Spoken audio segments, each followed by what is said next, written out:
I did not cover the last season of 90 Day Fiancé, the happily ever after that just wrapped up a couple weeks ago, because honestly, for me, Ed and Angela are just way too much. They honestly suck the joy out of watching TV. And the rest of the storylines on HEA were just not super compelling. Happily Ever After as a whole, just in my opinion, should probably be rethought, maybe broken up into smaller storylines and not dragged out for 6 months. That's just my opinion.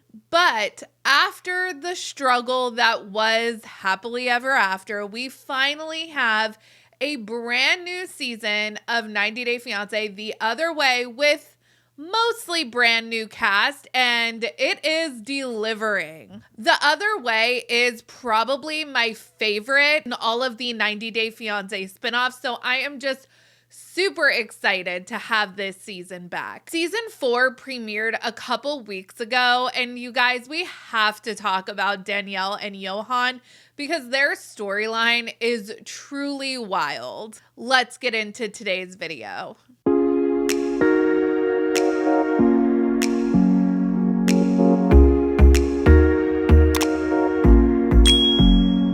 Hey everyone, what's up? It's Sarah and welcome back to my channel. So when I tell you that we have mostly new cast, we have a completely new cast except for Danielle and Johan. They are technically a returning couple because they did appear on season 1 of the 90 Day Fiancé Discovery Plus. Well, it was originally supposed to be an exclusive to Discovery Plus, but Love in Paradise, the Caribbean, they appeared on season 1. I don't know if you watched that season, but it truly was fascinating to watch Danielle and Johan. They were a much talked about couple. I decided to take a trip to the Dominican Republic.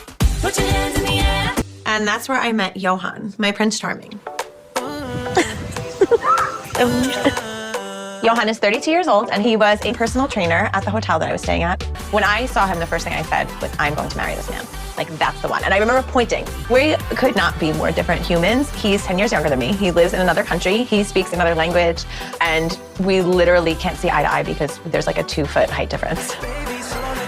Johan is from the Dominican Republic and Danielle is from New York City. Johan is probably a good 2 feet taller than Danielle. And Danielle, her personality really reminds me of Darcy Silva minus all of the plastic surgery. She is really big into vibes and manifesting. She teaches yoga in addition to being a school teacher, and she practices the African religion called Ifa.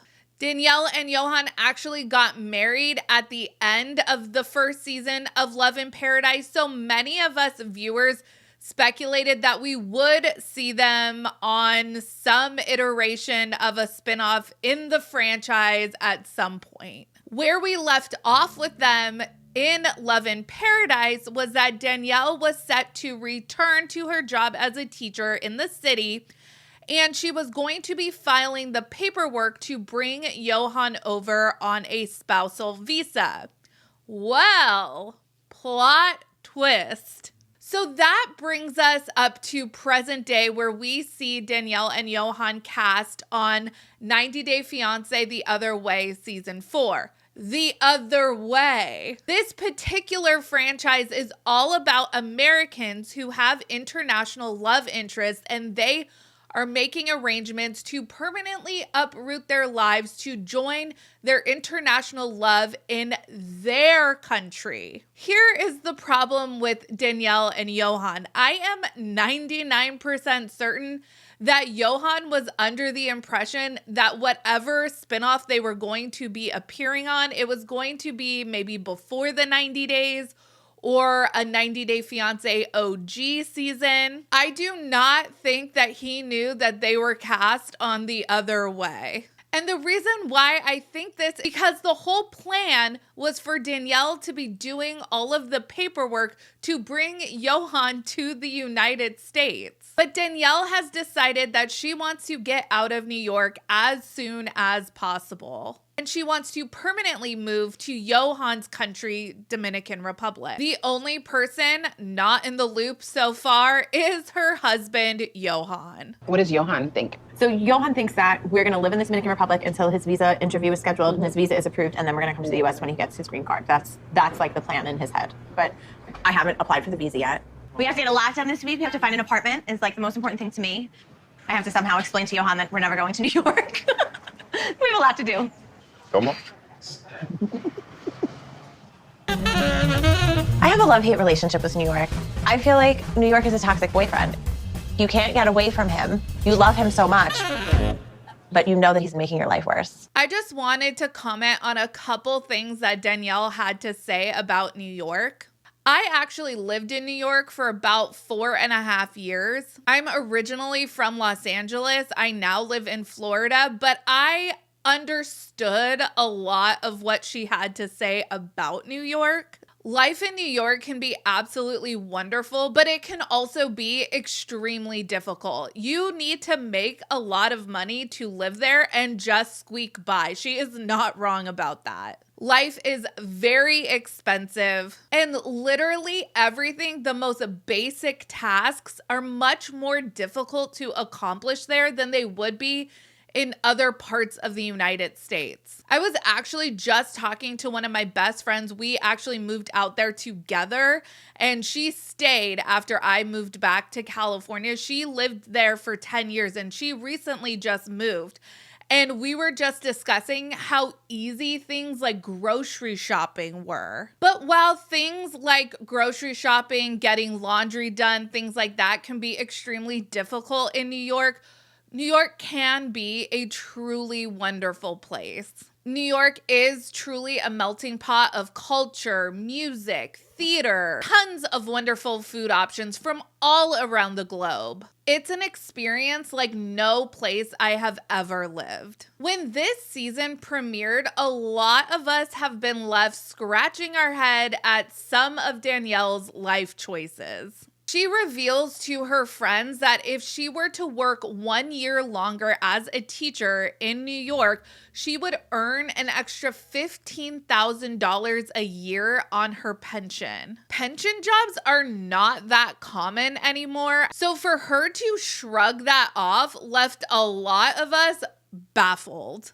And she just seemed to have this urgency to leave New York and the United States as if New York was the only place in the United States that she could live. After watching the first episode, I was literally thinking to myself, there's so many other places that she and Johan could move where the cost of living would be much more affordable than New York. Let me preface what I'm about to get into in this video by saying that typically I've always tried to avoid talking about cast members' like personal finances on this channel because mostly it's just never really relevant to their storylines on the show. In this instance, though, it seems to be extremely relevant to Danielle's urgency to get the heck out of New York City and the United States in general. We see in the first episode of this season that Danielle pulls a couple of her yoga students to the side to let them know that this was going to be her last class because she is moving to Dominican Republic to be with her husband. And they are very concerned that Johan might be what the term is called a sanky-panky. A sanky-panky is a man who works at a resort and is looking for tourists to come and, provide them with money and goods and visas and take care of them and their families. This is a typical trope of the franchise, right? The family and friends of the American cast member are always super concerned that their loved one may be just being used for money or a green card. Even on a spinoff where the entire point is for the American cast member to actually move to the international love interest's home country.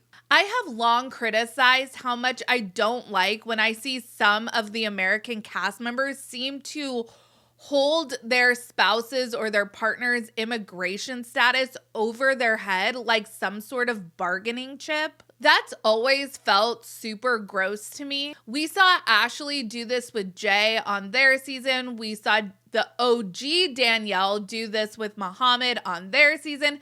And we just saw Angela continue to do that with her husband, Michael. Well, it looks like Danielle actually may be the Sankey-Panky in this situation. Danielle has found herself in quite the financial predicament, and I will link the Starcasm article down in the description of this video if you want to read about it more in detail. The TLDR is that Danielle has gotten herself into a lot of debt, which ultimately led her to filing bankruptcy in 2022. That in and of itself is whatever for me. Like, that is something for her to sort out with the government. But it seems like Danielle is quite literally running away from her problems. And dare I say, she may have duped Johan into marriage. Johan thinks that they are literally going to be spending a limited amount of time in Dominican Republic together. I think like a year max,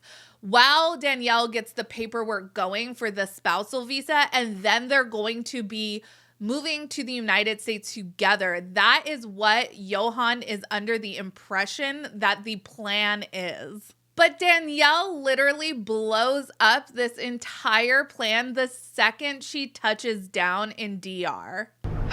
Me gusta aquí mejor que mi país. I've been waiting to tell Johan about my new plan to live in the Dominican Republic more long term, because I think this is a really serious conversation and not really appropriate for text messages. But I'm worried about how Johan is going to react to this because he's really adamant about moving to the United States. No quiero un apartamento, yo no sé cómo se dice, temporary? Temporal. Sí. No quiero por solo un año. Maybe quiero por más tiempo. Mi amor, no quiero ir a mi país. ¿Cuándo? Nunca. No solo quiero un año aquí, quiero vivir siempre aquí. Mi sueño es no voy a Nueva York. Yo quiero vivir aquí. Tiene problema. Tú no me dijiste. Yo no quiero vivir aquí. Tengo toda mi vida viviendo aquí. Es mucho caro. Trabajo mucho, todo el día, cada día, y no tengo nada. Whether or not Johan understands, this is where we're living. Because he can't go to the United States without me, and if I don't want to go, I don't want to go. So tu sueño no es verdad. Sueño americano no es real.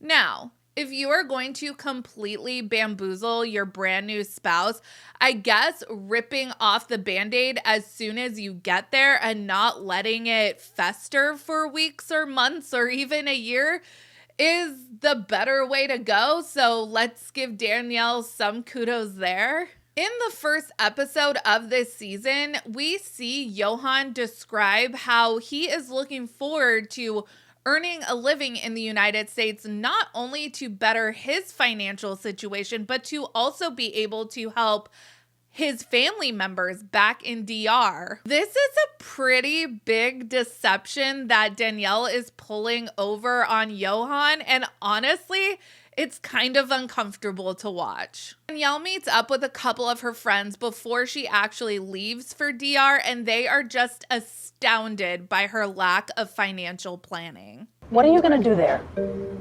I like to be at the beach. You know me. Okay, we know you like to be You're at the beach, You're but gonna live not like at the forever. beach. And financially, you're gonna be doing I'll eat mangoes. At the beach, forever. you're fantasizing about this life you're gonna have in DR. How are you going to afford for it? it. How? I'm going to manifest it. This is where she really reminds me of Darcy. She is just going to manifest a financial plan when she gets down to DR. What that really means is that she is moving down there with no job, no savings, and she is going to be expecting her new husband, Johan, to support them both.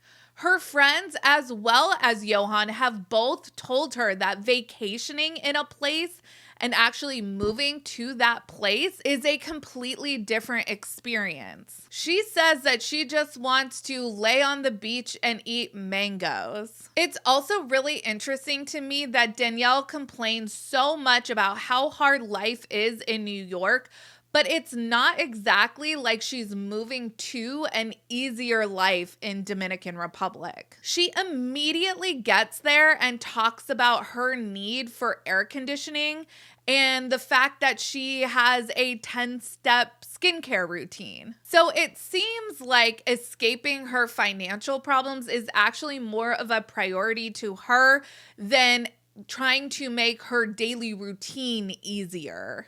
Johan thinks that this entire time Danielle has been working on his spousal visa, but honestly, it's unclear if Danielle would even qualify to sponsor to bring him to the United States without obtaining a co-sponsor. This is truly a really wild storyline. The deception is at an all-time high, and this couple will probably be one of the most discussed this season. We, of course, will continue to follow the misadventures of these two, but I want to hear your initial thoughts on this couple and their predicament. So let me know down in the comments. Make sure you like this video, subscribe to my channel, follow me on Instagram and Twitter at realiteasquad, and I will catch you guys in the next video. Take care. Have a good one. Much love.